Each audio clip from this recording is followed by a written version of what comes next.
So a few minutes ago, I thought you were making it up, by the way. I thought you made up the term fog bow, but apparently it's a thing. You know your stuff when it comes to things, but you know this is rare. That's why you didn't hear, you haven't heard about it, but it happens. Can we still find gold at the end of the fog bow? Here on St. Patrick's Day, we are going to find gold at the end of the fog bow, and here's what a fog bow is. Awesome. And let's take a look. Just like a rainbow works, we face away from the sun, but in this case this morning, Jenny Dean, we're facing toward the fog. In fact, some visibilities have been less than a half mile, quarter mile, especially toward Polk County this morning.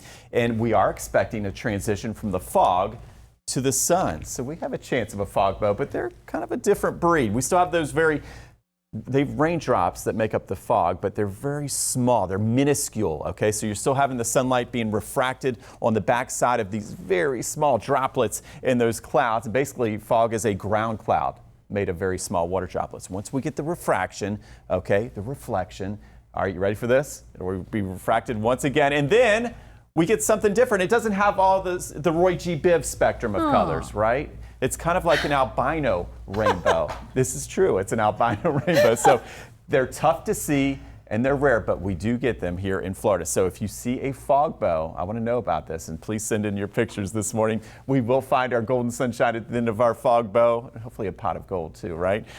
This afternoon. 71 degrees. We've got the clouds for now, and some of that fog is lifting.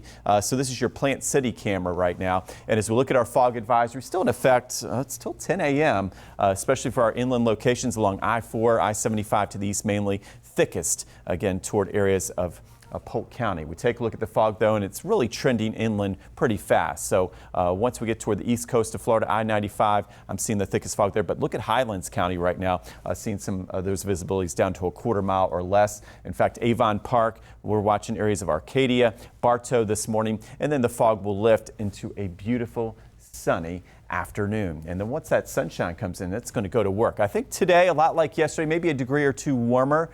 Okay, we have that southwest flow coming and continuing out there, and that'll help those temperatures inland into the mid to upper 80s. But if you're toward the coast for the St. Pete Reggae Rise Up, Jenny was talking a little bit about that. That'll be one of my weather picks because temperatures will hold into the mid to upper 70s with that nice sea breeze picking up. It's going to be a little breezy this afternoon. Some gusts along the coast at 10 to 20 miles per hour. So find your cool spots if you don't like the heat. 78 St. Pete to 88.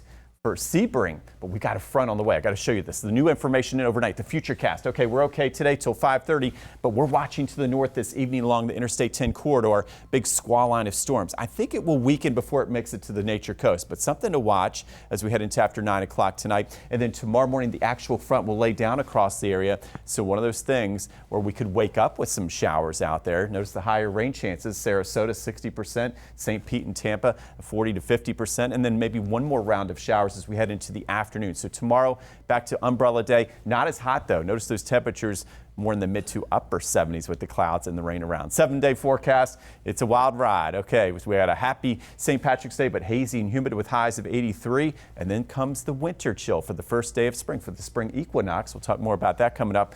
51 for your low, a high of just 68 degrees. So temperatures a good 10 degrees plus below average. And we'll keep it cool on Wednesday ahead of our next warm up and rain by Friday.